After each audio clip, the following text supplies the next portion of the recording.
सो मेरा नाम है ओम प्रकाश एंड बेसिकली आज हम देखने वाले क्लाइंट सर्वर आर्किटेक्चर। सो क्लाइंट सर्वर आर्किटेक्चर के अंदर हमारे पास एक होता है क्लाइंट एंड एक होता है हमारे पास सर्वर। एंड इसके अंदर जो क्लाइंट होता है, client can be anything like browser, mobile और React application, anything. And on the right side we have like server and server like Spring Boot. So ये हमारा बैकएंड हो गया। एंड उसके बाद हमारे पास होता है डेटाबेस। ठीक है, so let's start with client server. On the left side we have a client and client का काम क्या होता है बेसिकली, इसका काम होता है टिंग user input and send request to server, send request to server and show the response to UI। तो ये मेजरली UI बेसिकली क्लाइंट का काम होता है। सर्वर यूजर से इनपुट लेना और उस इनपुट को या रिक्वेस्ट को सर्वर तक पहुंचाना एंड देन रिस्पॉन्स को क्लाइंट की साइड यानी UI पे डिस्प्ले करना, ये क्लाइंट का काम हो गया। And on the right hand side we have server. ठीक है, so when user clicks a button, ठीक है, जैसे लॉगिन हो गया या फिर get products anything, a request is made from the user side. So वो रिक्वेस्ट जाती है हमारी सर्वर पे। It can be anything, let's say get get products and this is a get API and it has a URL and the method which is like, let's say this is get method and headers and optional body as well, like in get के scenario हमारे पास कोई body नहीं होगी। Okay, so server, now let's come to the server part. The request reaches to the server. Okay, so server का क्या काम होता है बेसिकली, रिक्वेस्ट को अपने पास लेना एंड देन उसको वैलिडेट करना अपने एंड पे, ऑथेंटिकेशन करना, ऑथराइजेशन करना। ठीक है, ये सब हमारे इसके काम होते हैं सर्वर के। सर्वर का क्या काम होता है? सर्वर का काम होता है ऑथेंटिकेशन का काम होता है एंड ऑथराइजेशन। ठीक है, ऑथेंटिकेशन हो गया, ऑथराइजेशन हो गया और बिजनेस लॉजिक एंड हमारा क्या होगा?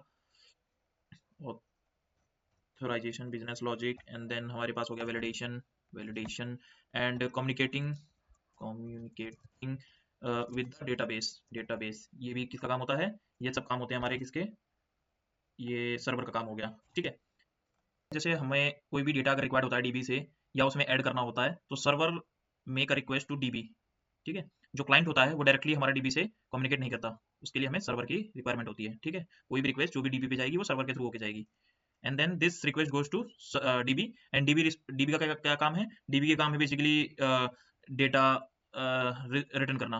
ठीक है, requested data will be return. Okay, and dB respond back करेगा विद डेटा। ठीक है, विद डेटा, जो भी रिक्वायर्ड डेटा होगा वो रिस्पॉन्ड करेगा। लेट्स से गेट प्रोडक्ट्स हमने करा था, सो गेट प्रोडक्ट्स यहाँ पे हमारे पास होगा find product. Let's say find all products, ये क्वेरी चली हमारी डीबी पे एंड डीबी ने रिटर्न करा हमारे पास data and this data will come to the server. अब ये सर्वर की रिस्पॉन्सिबिलिटी है कि ये डेटा को वापस यूजर यानी क्लाइंट तक भेजने की। देन ये जो है हमारा सर्वर क्या करेगा? It will respond back. ठीक है, और जो रिस्पॉन्स होगा that will contain basically response will contain our data, okay, all the data, all the required data, and it will contain status code 200 and हमें ये भी मिलता है कोई एरर इफ एनी एरर, तो हमें वो एरर भी मिल जाएगा यहाँ पे। ठीक है, ये सारी चीजें बेसिकली हमारे पास रिस्पॉन्स में आ जाती हैं। ठीक है, एंड नाउ ये हमारा एक पूरा क्लाइंट सर्वर आर्किटेक्चर हो गया। ठीक है, जिसके अंदर हमारा जितना भी है ये डेटा क्लाइंट से रिक्वेस्ट आता है, सर्वर पे जाता है, देन सर्वर फॉरवर्ड करता है डीबी पे एंड डीबी से जो भी डेटा रिक्वायर्ड डेटा है वो सर्वर पे वापस आएगा and then server respond back करेगा with that data to client and client क्या करेगा? यूआई पे डिस्प्ले कर देगा। सो एक बार फिर से अगर हम देखें तो फ्लो किस तरीके से है। सबसे पहले हमारे पास है क्लाइंट से हमारे पास रिक्वेस्ट गया, रिक्वेस्ट जाएगा एंड ये रिक्वेस्ट कहाँ जाएगा? ये रिक्वेस्ट जाएगा सर्वर पे एंड सर्वर कॉल करेगा डीबी को, रिक्वेस्ट डीबी। ठीक है, and DB database and database returns data to server. ठीक है, एंड देन सर्वर बेसिकली क्या करेगा? यहाँ पे सर्वर हमने यहाँ पे लिखा रिटर्न्स डेटा। ठीक है, सर्वर एंड देन सर्वर का क्या काम करेगा? रिस्पॉन्स देगा किसको? क्लाइंट को। ठीक है, इस तरीके से क्लाइंट क्या करेगा? यूआई पे डिस्प्ले कर देगा। तो ये हमारा क्लाइंट सर्वर आर्किटेक्चर है।